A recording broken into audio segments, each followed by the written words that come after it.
I want you to feel like every Lovely Bones fitness class is your own. Feel empowered that you can adjust any given exercise to honor your body in any moment on any given day. I do give you a ton of cues, tips, tricks, tools in my actual workouts as you're going through the motions to honor your body and to feel successful and to make the workout work for you, because the needs of our body, influenced by the world around us and emotional stress, differ on any given day. You are not going to show up and be able to put out 110% effort on any day. You're just not.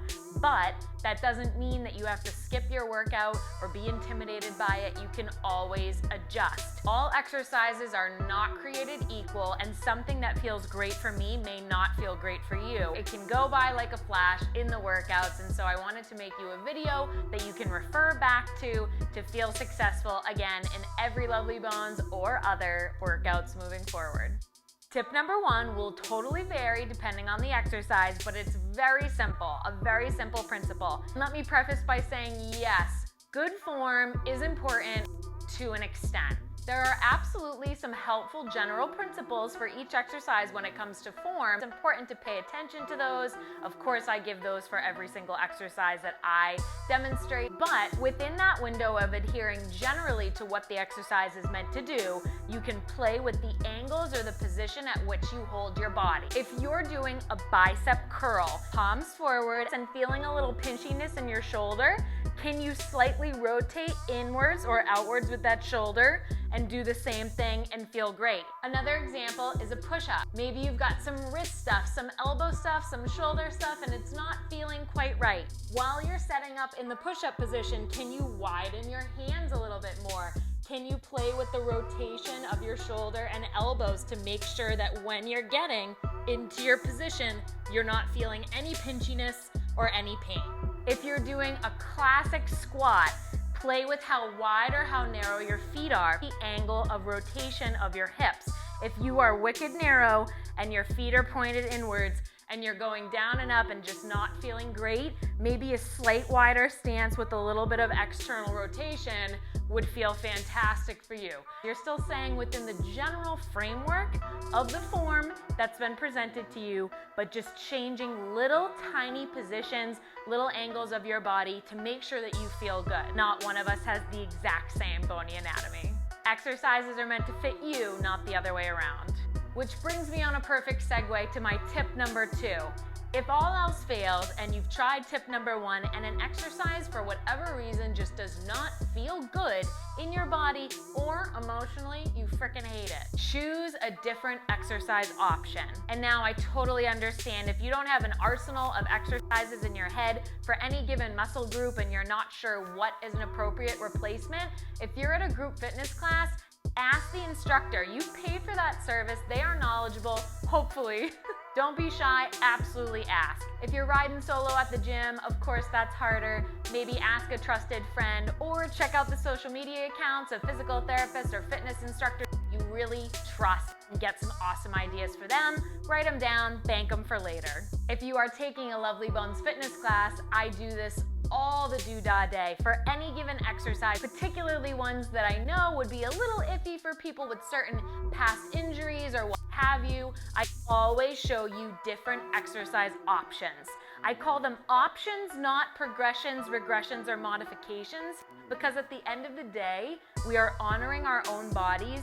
There's not one exercise that will feel the exact same for every given person and be as effective for any given person. A fantastic example is an inclined ball crunch. Whether you're doing this with a ball, with a pillow, with a sweatshirt rolled up behind your back, whatever it is, we're extending and flexing over the ball or over the surface to gain strength in your abdominal muscles. Within this exercise, there are a ton of options. You can play with where you're placing your hands. Where you're placing your hands will add or reduce force to the abdominal muscles. You can hold on to the backs of your thighs for a little fingertip support. The list goes on and on.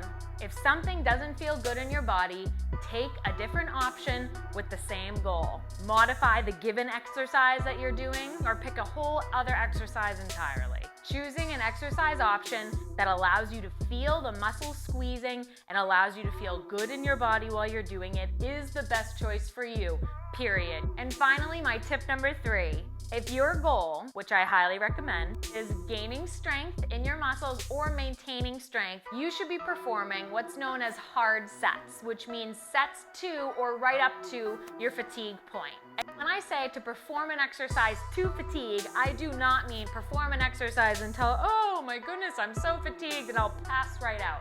Heck no, we are not looking for full body systemic depletion. In Lovely Bones fitness classes, I am choosing exercises that are super targeted and effective for muscle strengthening or maintenance of strength. So when you're going through an exercise, and again, adhering generally to the principles of good form while modifying to fit your needs and your body, you should be going until you feel in the target muscle, in this case a bicep curl, the target muscle is your bicep.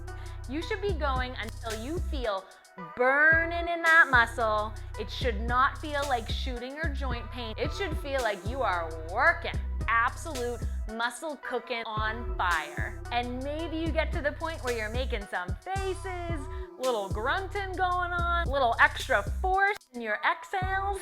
And when you get to the point where you feel like you are compensating with other muscle groups or maybe using momentum, you know that's time to stop. For me, my fitness philosophy, targeted exercises are it. You should really be feeling the muscle that is the target working. You should feel connected to that muscle and able to feel that burn so that you can appropriately interpret the signals and know when you're done. Exercise, just like prescription drugs, is medicine. And it should be dosed appropriately per your fitness level to meet your needs. That is exactly why I do not call out a number of set repetitions for you to complete during one of my fitness classes, because I believe that everybody needs individualized treatment. I could tell someone to do 10 repetitions of a bicep curl holding 15 pounds. They might be absolutely dying by number 5, and somebody else might be yawning as they complete 35 repetitions. Make it all catered to you. Assessing for yourself what weight you need to ideally get to that fatigue point in about 30 to 90 seconds. In my classes, I go through the exercises for about 60 seconds each. That will vary depending on the type of class you're taking, but it's a general framework for you. If you're taking a Lovely Bones fitness class and you're watching the recording of the class and you're going through an exercise and you feel like you could do more, you need a little bit more time to get to that burn, that fatigue, pause me or keep going and then rewind. The opposite happens and you feel like you're going through one of my classes and you get to that fatigue point before I'm done, stop, take a break, shake it out. Then you can come back and progress as needed. You really want to make sure that you're honing in, that you're connecting to that muscle, you're squeezing hard, you're giving it 100% effort, picturing that you're pressing through glue on the way up and the way down to that bicep curl rather than just moving through the motion. And the same applies to any exercise. Only then, when you feel like I am definitely putting all out effort and I am still not getting to that fatigue point in about 90 seconds, at that point, absolutely increase your resistance, increase your weight, etc. That's an awesome time to progress. If you feel like you aren't totally connected to the muscle that you're working and you're not absolutely putting all out effort first, try that before you add external load and then work your way up. I hope these tips allow you to feel like you own every workout you do, that every workout is catered to you, your body, and your needs, and that you feel that what you learned in this video about going to fatigue allows you to reach your goals and feel absolutely freaking empowered. You got this. Let's go.